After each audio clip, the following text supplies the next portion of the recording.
आपने CA intermediate और CA final में मतलब किस तरीके से आपने अप्रोच किया? तो सर मेरी सीए इंटर, सीए फाइनल और सीए फाउंडेशन के अंदर सभी में स्ट्रैटेजी बहुत सिंपल थी। केवल 3 चीज़ों पे मुझे फोकस करना था। बहुत सारे स्टूडेंट देखते कि केवल मॉक टेस्ट दे देते हैं, उस पर मार्क्स आ जाएंगे, बट मार्क्स आने के बाद आपको एनालाइज भी करना है कि कहाँ पर आपका स्ट्रेंथ है, कहाँ पर आपका वीकनेस है। बच्चे को यही सारी चीज़ें करनी है तभी मतलब रैंक आता है। रोहित जी को क्या पसंद है मतलब लाइफ में करना? सर मुझे स्पोर्ट्स बहुत ज़्यादा पसंद है। कभी ना कभी आपको लगा होगा कि यू फील लो, मतलब तब आपको लग रहा होगा यार मेरे से नहीं हो रहा, मैं नहीं कर सकता। ये मोमेंट्स आते हैं हर किसी की लाइफ में। किस चीज़ ने आपको मोटिवेट किया? आप अकेले पढ़ते जा रहे हो, आपको आगे नहीं दिख रहा कि आगे क्या होने वाला है, आगे अंधेरा है, आगे उजाला है। तो ऐसा सेम फेस मेरे साथ भी आया था जब मैं स्टडी लीव पे गया था। आप किसको आइडल मानते हो? मतलब सर मेरा आइडल सीए स्पेसिफिक फील्ड में नहीं है, लेकिन मेरे आइडल मेरे पेरेंट्स हैं। क्या वो सीए इंटरमीडिएट का एस्पिरेंट है, सीए फाइनल का एस्पिरेंट है, उसको आप क्या एडवाइस अपनी तरफ से देना चाहते हो? हेलो स्टूडेंट्स, नमस्कार, आपका स्वागत है हमारे आज के इस पॉडकास्ट सेशन पे, जहां पर मैं लेके आया हूं अपने साथ बातचीत करने के लिए सीए रोहित चिपड़ सर को, जो कि सीए फाइनल एएफएम के एक उभरते हुए टीचर है, एक राइजिंग सुपरस्टार है। तो सर आपका स्वागत है सर आज के सेशन में। थैंक यू सर यहाँ पे बुलाने के लिए। नहीं सर, बच्चे तो हमेशा ये जानना ही चाहते हैं कि जो भी हमारे टीचर्स हैं सीए वाला के प्लेटफॉर्म पे ना, उन टीचर्स की लाइफ में क्या क्या किस्से हुए थे ताकि उन्हें भी सीखने को मिले और वो जानना चाहते हैं। And before I start my discussion with sir, मैं आप लोगों को बता देता हूँ कि रोहित सर का ऑल इंडिया रैंक आया हुआ है सीए इंटरमीडिएट लेवल पे, that is rank 18, and CA final level पे भी सर का रैंक है, that is rank 17 sir. So congratulation sir. Thank you sir. तो सर मैं स्टार्ट करना चाहूँगा थोड़े फनियर नोट से, फिर हम और भी बातचीत करेंगे आपसे।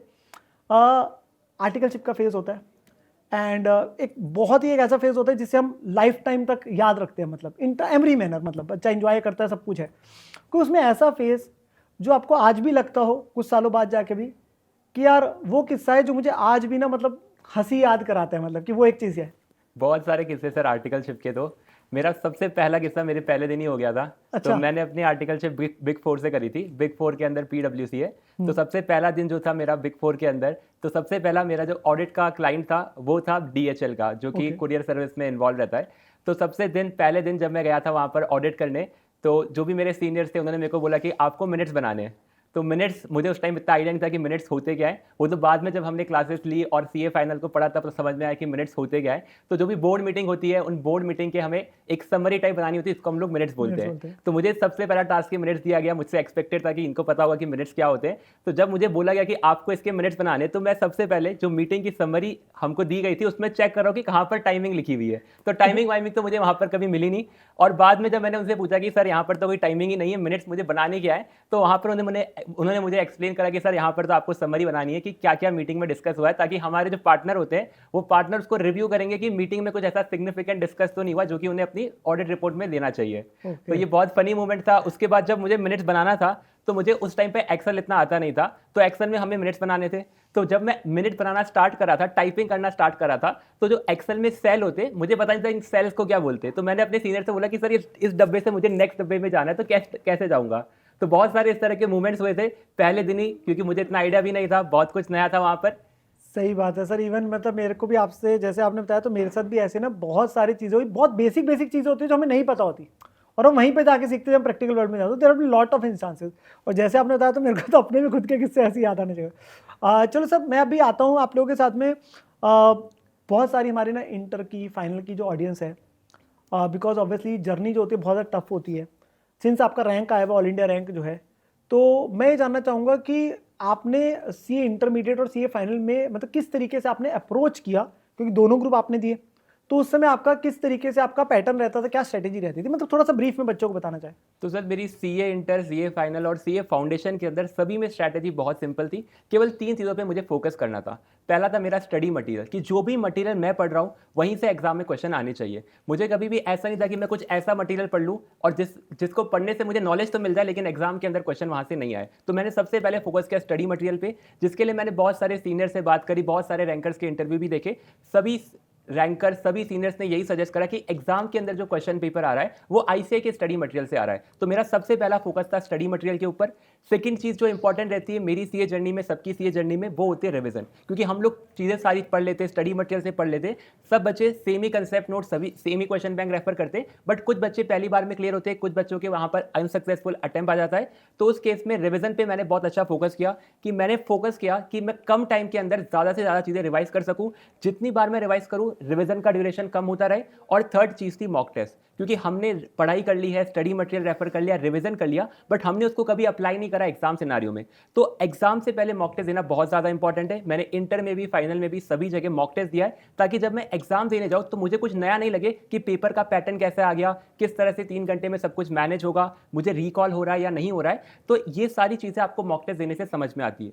तो मॉक टेस्ट पे मैंने बहुत अच्छा फोकस किया। मॉक टेस्ट देने के बाद उसको एनालाइज करना भी इंपॉर्टेंट है। बहुत सारे स्टूडेंट्स देखते हैं कि केवल मॉक टेस्ट दे देते हैं, उस पर मार्क्स आ जाएंगे, बट मार्क्स आने के बाद आपको एनालाइज भी करना है कि कहाँ पर आपका स्ट्रेंथ है, कहाँ पर आपका वीकनेस है, कहाँ पर आपको काम करना है, कौन से चैप्टर आपके स्ट्रांग नहीं है। तो ये सारी चीज़ें आपको मॉक टेस्ट देने से समझ में आती है। Agreed sir, agreed. मतलब बच्चे को यही सारी चीज़ें करनी है तभी मतलब रैंक आता है। सर मैं एक चीज़ बोलूँगा, ऑल इंडिया रैंक तो आ गया, बट ना कहीं वो ना आउटकम के बाद तो कहते हैं बच्चा इंटेलिजेंट है, बट अंदर से पता होता है यार कोई ना कोई ऐसे सब्जेक्ट्स होते हैं जिसमें हमारी पढ़ते में सिंपल बोलूँ लगी पड़ी होती है, ठीक है ना। तो आपका ऐसा कौन सा सब्जेक्ट था जिसमें आपकी लगी पड़ी हुई थी, सिंपल बोलूँगा, और आपने उसको कैसे अपने पास में फिर करा उस सब्जेक्ट को? बिल्कुल सर, मेरी जर्नी में भी ऑडिट नाम का एक ऐसा सब्जेक्ट था जिसने मुझे बहुत डराया है। सबकी दुखती रख वही है। मैंने सर सबसे ज़्यादा टाइम ऑडिट में दिया था और सबसे कम मार्क्स भी मेरे ऑडिट में आए हैं। तो ऑडिट में कितने हैं आपके सर? सर मेरे ऑडिट के अंदर सर मार्कशीट में देखोगे तो 44 दिखेंगे, लेकिन अगर आप मेरी सर्टिफाइड कॉपी देखोगे तो वहां पर मैं पास भी नहीं हो रहा, वहां पर मेरे 39 मार्क्स आ रहे हैं। सच में? बिल्कुल सर। तो ये 5 मार्क्स तो सर इसके पीछे सर बहुत छोटी सी कहानी है। तो मेरे एग्जाम थे सर मई 21 के अंदर। मई 21 के अंदर जो ऑडिट का पेपर आया था वो बहुत ज्यादा ट्रिकी आया था और बहुत सारे नए क्वेश्चन आए थे। तो जब मैं पेपर सॉल्व करने बैठा उस टाइम पर भी मैंने देखा कि बहुत सारे स्टूडेंट तो शुरू के 1 घंटे में उठ के चले गए, क्योंकि सबको लगा कि इतने सारे नए नए क्वेश्चन है जो कि हमने पढ़े भी नहीं है। सब बच्चे क्वेश्चन बैंक अच्छे से करके जाते हैं, बट जब स्टडी मैट के बीच बीच में से आईसीआई क्वेश्चन पूछ लेता है तब बहुत ज़्यादा पैनिक का माहौल हो जाता है। एंड उस टाइम पे अगर आप क्वेश्चन पेपर आंसर भी कर रहे हो, आप अपने सराउंडिंग्स में देखते हो बाकी बच्चों को जिनको 1 घंटे के अंदर ही पेपर छोड़ के जा रहे हैं, तो उस टाइम पे और ज़्यादा टेंस माहौल वहाँ पर रहता है। तो मेरी स्ट्रेटेजी वहाँ पर सिंपल थी कि भले ही मैं यहाँ पर पूरे 40 मार्क्स या 60 मार्क्स लेके नहीं आ सकता, बट मेरे को अपना बेस्ट देना है। जो मैं पढ़ के आया हूँ मेरे को केवल उतना पार्ट लिख के आना है। तो मैंने भी वही किया, बट मुझे बहुत डर लग रहा था। पेपर क्वेश्चन देखते ही समझ में नहीं आ रहा कि इसका आंसर क्या होगा, इसका आंसर क्या होगा। जैसे तैसे करके मैंने पूरा पेपर अटेम्प्ट किया, और जब मैं पेपर दे के भी आया तो मैंने पेपर देने के बाद एक फ्रेंड से क्वेश्चन डिस्कस कर लिए। तो डिस्कस करने के बाद तो और ज़्यादा डीमोटिवेट हो गया उस दिन में। और उसके बाद मेरा नेक्स्ट पेपर था लॉ का। तो ओल्ड कोर्स के अंदर लॉ आपका कोर सब्जेक्ट में आता था, तो लॉ के पेपर भी मेरा उस पर इंपैक्ट हुआ। तो जब मेरा मार्कशीट आया तो मेरे को सबसे डर ये था कि मेरा रैंक आए नहीं आए, ऑडिट में पास हो जाऊं बस। ऑडिट के अंदर फिर जब मेरा मार्क्स आए तो 44 मार्क्स आए थे, तो मैंने सर्टिफाइड कॉपी अप्लाई करी थी। सर्टिफाइड कॉपी में देखा तो वहां पर 39 मार्क्स ही मेरी सर्टिफाइड कॉपी में आ रहे थे। बाद में थोड़ा मैंने स्टूडेंट्स से और अपने फ्रेंड से डिस्कस करा तो समझ में आया कि आईसीआई ने उस एग्जाम में 5 मार्क्स का ग्रेस दिया था। तो 39 से मेरा 44 मार्क्स हो गया, नहीं तो मैं ऑडिट के अंदर लगभग फेल ही था। अगर आईसीआई ग्रेस नहीं देता तो रैंक तो छोड़ा सर, फर्स्ट अटेम्प्ट भी क्लियर नहीं होता मेरा। बट सर वहीं पे एक मेरे ख्याल से वो करेज थी कि पेपर में बैठना और करके आना। जब भी हम बच्चों को यही बोलते हैं कि कोई पेपर टफ आता है तो हम बैठ के आओ 3 घंटे, जो आता है करके आओ यार। आईसीआई ग्रेस नंबर देता है। ये पिछले अटेम्प्ट से काफ़ी बार देखने को मिलता है कि जो बच्चे बैठ के आए हैं 3 घंटे लगा के आए हैं उसको फिर आईसीआई ग्रेस मार्क्स देता है। 5 नंबर, 4 नंबर, 8 नंबर ऐसे मिलते हैं। बिल्कुल प्लीज सर तो जीता जाता एग्जाम्पल है यार तुम्हारे सामने, और उसके बाद फिर ऑल इंडिया रैंक भी आया सर का। तो सर मैं साथ में अभी जानना चाहूँगा, it's been now so many years of becoming, मतलब आपको भी ये, मतलब अगर मैं देखूँ तो 4 साल तो ज़्यादा हो चुके हैं सीए बने आपको, फिर उससे पहले आर्टिकल चिपका। आपको क्या ऐसी चीज़ लगती है आज की डेट में बैठ के कि जो शायद मैं 4-5 साल पहले मैंने कोई गलती करी थी जो मुझे नहीं करनी चाहिए थी? मतलब उस रोहित को जो 5 साल छोटा था, 6 साल छोटा था आज के मुकाबले, उसने क्या ऐसी गलती करी जो आपको लगता है मेरे को उस समय ना वो गलती नहीं करनी चाहिए थी, मेरे को आज भी उसका मतलब एक तरीके से गिल्ट है काइंड ऑफ? तो क्या ऐसा कोई किस्सा है? सर बिल्कुल है सर। जब मैं अपनी सीए की जर्नी में था, सीए इंटर क्लियर ही किया था, तो मेरा उस टाइम पर फोकस था कि कोई बिग 4 कंपनी में आर्टिकलशिप कर लेते हैं, और बिग 4 कंपनी मुझे आर्टिकलशिप के लिए मिल भी गई थी क्योंकि उस टाइम पर वैकेंसी अवेलेबल थी। तो रेफरल इसकी इतनी रिक्वायरमेंट नहीं होती, अगर कंपनी में वैकेंसी होती तो आपको ईजिली मिल जाता है। बट मुझसे जो मिस्टेक हुई कि मेरा शुरू में टारगेट था कि मुझे इंडस्ट्रियल ट्रेनिंग करनी चाहिए, बट बाद में मुझे लगा कि मैं अगर इंडस्ट्रियल ट्रेनिंग के लिए जाऊंगा तो मुझे छुट्टियां कम मिलेगी एग्जाम के लिए, तो एग्जाम के लिए छुट्टियां कम मिलेगी तो हो सकता है मेरे मार्क्स पर इंपैक्ट पड़े। बट मुझे बाद में जाकर रियलाइज हुआ कि इंडस्ट्रियल ट्रेनिंग की इतनी ज़्यादा इंपॉर्टेंस है कि आज के टाइम पर अगर स्टूडेंट्स को इंडस्ट्रियल ट्रेनिंग में अप्लाई करना है तो बहुत सारी कंपनीज ऐसी है जो कि आपको इतना पैकेज ऑफर कर रही है इंडस्ट्रियल ट्रेनिंग में जो कि फ्रेशर सीए को भी नहीं मिल रहा है। जैसे प्राइम एग्जांपल हमारा बिग 3 के अंदर जो बीसीजी आती है, बीसीजी अभी इंडस्ट्रियल ट्रेनिंग के अंदर स्टूडेंट्स को 1.25 लाख ऑफर कर रही है एज ए स्टाइपेंड। तो बहुत ज़्यादा अमाउंट है, बहुत सारे सीएस को मिलता भी नहीं है, और 1.25 लाख आपका पूरा टैक्स एग्जाम्प्ट होता है क्योंकि ये आपको स्टाइपेंड के फॉर्म में दिया जाता है।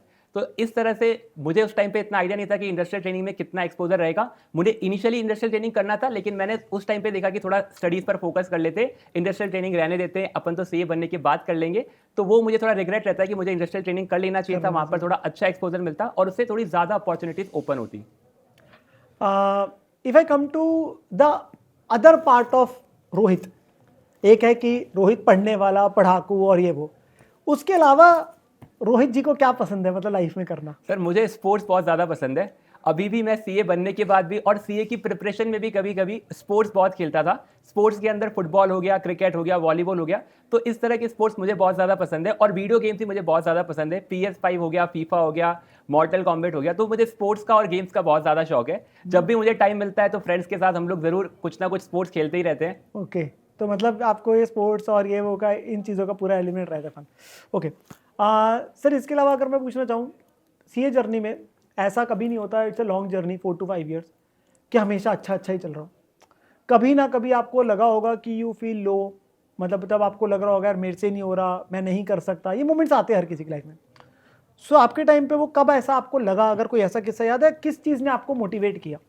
तो सर सबकी जर्नी में आता है, और सीए जर्नी सर ऐसी है कि वहाँ पर आपको सेल्फ स्टडी बहुत ज़्यादा करनी है। तो वहाँ पर एक फेज आता है जहाँ पर आप अकेले पढ़ते जा रहे हो, आपको आगे नहीं दिख रहा कि आगे क्या होने वाला है, आगे अंधेरा है, आगे उजाला है। तो ऐसा सेम फेज मेरे साथ भी आया था जब मैं स्टडी लीव्स पे गया था। तो स्टडी लीव्स में टोटल हमें 6 मंथ की स्टडी लीव्स मिलती थी, जहाँ पर आपको 1 महीने के अंदर advance MCS and advance ITT आपको कंप्लीट करना होता था। तो मेरे साथ भी सेम केस था। जब मैं 5 मंथ्स की डेडिकेटेड स्टडी लीव्स में पढ़ रहा था, तो शुरू के 2-3 महीने तो मुझे लगा कि ठीक है पढ़ना है, बट बाद में आते आते ऐसा लगा कि हम लोग दिन के 10-12 घंटे पढ़ रहे हैं, क्या इसका हमें आउटपुट मिलेगा या नहीं मिलेगा। तो इसी को टेस्ट करने के लिए मैंने एक मॉक टेस्ट भी दिया था। तो पहला जो मेरा मॉक टेस्ट था उसके अंदर मेरे जो मार्क्स थे, कुछ सब्जेक्ट में पासिंग मार्क्स भी नहीं आए थे। तो उस टाइम पे मुझे बहुत ज़्यादा सेल्फ रियलाइजेशन हुआ कि हम लोग मेहनत कर रहे हैं, बट किस डायरेक्शन में मेहनत कर रहे हैं ये जानना बहुत इंपॉर्टेंट है। तो मॉक टेस्ट से मुझे ये रियलाइज हुआ कि मैं जो पढ़ रहा हूँ वो सही पढ़ रहा हूँ, लेकिन इसके अलावा भी कुछ चीज़ें जो कि मुझे कवर करनी चाहिए। तो ये मेरा थोड़ा लो पॉइंट था जब मैंने अपना पहला मॉक टेस्ट दिया। बहुत कम मार्क्स आए थे, बहुत डीमोटिवेट भी हो गया था मैं। बट फिर मैंने देखा कि हमने पहला मॉक टेस्ट दे दिया है तो एग्जाम के अंदर ये मिस्टेक्स तो नहीं होगी, नेक्स्ट मॉक टेस्ट के अंदर हमें अच्छे मार्क्स सिक्योर करने हैं। तो नेक्स्ट मॉक टेस्ट मैंने दिया। नेक्स्ट मॉक टेस्ट में जो मेरे मार्क्स आए थे, तो उस टाइम पे 800 मार्क्स का पेपर होता था, तो नेक्स्ट मॉक टेस्ट में मेरे 570 मार्क्स आए थे, और एग्जाम के अंदर भी मेरे लगभग 569 मार्क्स आए थे। तो लगभग बिल्कुल सेम ही हो गया। क्या बात है सर, क्या बात है। आपकी सीए जर्नी में मतलब आप किसको आइडल मानते हो, मतलब कि आपको किसके जैसा बनना है या क्या चीज़ है? मतलब जब बच्चा पढ़ रहा होता है, मैं किसको देख के मतलब कि मेरे को लगता है कि मैं सीए जर्नी में आया, या कौन है आपका आइडल? मतलब सर मेरा आइडल सीए स्पेसिफिक फील्ड में नहीं है, लेकिन मेरे आइडल मेरे पेरेंट्स हैं। जब भी मैं पढ़ता था तो मेरा फोकस यही होता था कि अगर मैं पास होऊंगा, अगर मैं रैंक लाऊंगा, अगर मैं कुछ अच्छा करूंगा तो मेरे पेरेंट्स को बहुत अच्छा लगेगा। तो मेरा एक कांस्टेंट सोर्स ऑफ मोटिवेशन था कि मेरे पेरेंट्स को बहुत अच्छा फील होगा कि अगर मैं अच्छे से अपना रिजल्ट क्लियर करता हूँ, अच्छे मार्क्स लेके आता हूँ, अच्छी रैंक्स लेके आता हूँ, तो मेरे पेरेंट्स को बहुत ज़्यादा फील गुड होगा। तो वो मेरा सबसे कांस्टेंट सोर्स ऑफ मोटिवेशन था। सर अभी तो आप सीए फाइनल AFM में है, मतलब कि, और सर का ऑब्वियसली जितना मैंने कि मतलब पता है कि, और है सर का content is obviously awesome, delivery and everything जो है। सो जो भी बच्चे हैं वो ऑब्वियसली सर का कंटेंट वगैरह सब रेफर कर सकते हैं। सर कोई ऐसी स्पेसिफिक चीज़ जो आपको लगता है आपने अपने सब्जेक्ट AFM में डाली है, मतलब अपने पढ़ाते हुए या अपने बुक्स के अंदर में, जो बच्चों को ऑब्वियसली एक बेनिफिट पहुंचा सकता है, कोई भी ऐसी चीज़? तो सर ऐसी तो बहुत सारी चीज़ें मैंने भी जब अपनी AFM की क्लास ली थी तो मुझे भी बहुत सारी चीज़ें रियलाइज़ हुई कि ये सारी चीज़ें अगर AFM के कोर्स में मुझे बताई जाती तो मैं एग्जाम में और अच्छे मार्क्स लेके आ पाता। जैसे कि अब जो हम लोग AFM के अंदर कवरेज करते हैं वो पूरा 100% कवरेज रहता है, स्टडी मैट पूरा रहता है, RTP, past year paper, MTP, ताकि एग्जाम में जब स्टूडेंट्स क्वेश्चन को आंसर करेगा तो उसको कोई भी क्वेश्चन नया नहीं लगेगा, उसको लगेगा कि इस क्वेश्चन की प्रैक्टिस मैं क्वेश्चन बैंक में कर चुका हूँ और जो क्वेश्चन बैंक में भी हमारे क्वेश्चन होते हैं वो सारे स्टडी मैट, RTP, MTP और पास्ट ईयर पेपर के होते हैं। तो हम लोग कोई नए क्वेश्चन फॉर्म नहीं कर रहे, हम लोग ICAI के क्वेश्चन ही रेफर कर रहे हैं। और एक इंपॉर्टेंट चीज जो कि स्टूडेंट्स के एग्जाम में भी इंपॉर्टेंट है और एग्जाम के बाद प्रैक्टिकल लाइफ में भी इंपॉर्टेंट है, वो होता है रियल लाइफ एप्लीकेशन। तो हम लोग AFM के अंदर जब भी कोई कंसेप्ट समझते हैं, उसके एग्जाम्पल सॉल्व करते हैं, उसके क्वेश्चन सॉल्व करते हैं, क्लास के एंड में हम उस कंसेप्ट को रियल लाइफ में देखते हैं कि रियल लाइफ में ये कंसेप्ट कैसे अप्लाई होगा। जैसे AFM के अंदर आपके बीटा कैलकुलेशन के कंसेप्ट है, रिटर्न कैलकुलेशन, रिस्क कैलकुलेशन, तो ये सारी चीजें आप रियल लाइफ में जो स्टॉक मार्केट होता है वहां पर आप कैसे बीटा कैलकुलेट करते हैं, किस तरह से बीटा स्टॉक्स को इंपैक्ट करता है, किस तरह से डेरिवेटिव्स वर्क करते हैं, तो ये सारी चीजें हम बैच के एंड में डिस्कस करते हैं ताकि स्टूडेंट्स को पता चले कि वो जो यहाँ पर पढ़ रहे हैं वो उनके प्रैक्टिकल लाइफ में भी काम आने वाला है। सारी चीजें बच्चों को लेक्चर्स में बताते बिल्कुल सर।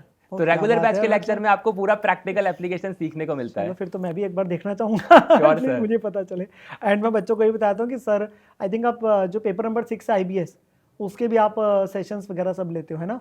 तो वो भी आप ही के ऊपर दारोमदार है उस सब्जेक्ट का भी। ये सर पेपर 6 IBS बहुत ज़्यादा ट्रिकी पेपर है, बहुत कम गाइडेंस यहाँ पर अवेलेबल है, तो मैं अपना बेस्ट ट्राई करता हूँ कि स्टूडेंट्स को बेस्ट गाइडेंस मिल सके पेपर 6 IBS को लेके कि किस तरह से उन्हें उसको टैकल करना है, क्योंकि बहुत लिमिटेड टीचर्स है जो कि पूरे पेपर 6 को यहाँ पर अच्छे से कवर कर रहे हैं। तो हम भी यहाँ पर ट्राई करते हैं कि स्टूडेंट्स को बेस्ट नोट्स मिल सके कि हर सब्जेक्ट के अंदर कौन सा इंपॉर्टेंट पार्ट है जो कि IBS में पूछा जा रहा है, क्योंकि CA फाइनल पूरा समुद्र है, वहाँ पर पहले ही आपके 5 सब्जेक्ट में आप अच्छे से फोकस कर रहे हो, फिर 2 स्पॉन सब्जेक्ट और है जो भी आपके IBS में पूछे जा रहे हैं, तो वहां पर कितना पार्ट आपके लिए रिलेवेंट रहेगा जो कि IBS के पॉइंट ऑफ व्यू से पढ़ना है, क्योंकि आपको एग्जाम लीव तो 1.5 डेज की मिल रही है, टोटल आपको 7 सब्जेक्ट्स पढ़ने वहां पर, तो वो बहुत ज्यादा केओस हो जाता है एग्जाम टाइम पर। तो उसी सब्जेक्ट में मैं स्टूडेंट्स की हेल्प करता हूं कि हर सब्जेक्ट में कौन से इंपॉर्टेंट पार्ट है और इंपॉर्टेंट पार्ट में कौन कौन से क्वेश्चन ICAI रिपीटेडली पूछ रहा है। बहुत बढ़िया सर, बहुत बढ़िया। तो बच्चों को मेरे को लगता है कि उस चीज़ का बेनिफिट होगा ही होगा विद योर समरी नोट्स और जो आप सेशंस वगैरह बच्चों के लिए डालते हैं। Sir before we conclude, last piece of advice for the जो भी स्टूडेंट्स हमारे यहाँ इस मतलब सेशन को सुन रहे हैं, चाहे वो CA इंटरमीडिएट का एस्पिरेंट है, CA फाइनल का एस्पिरेंट है, उसको आप क्या एडवाइस अपनी तरफ से देना चाहते हो?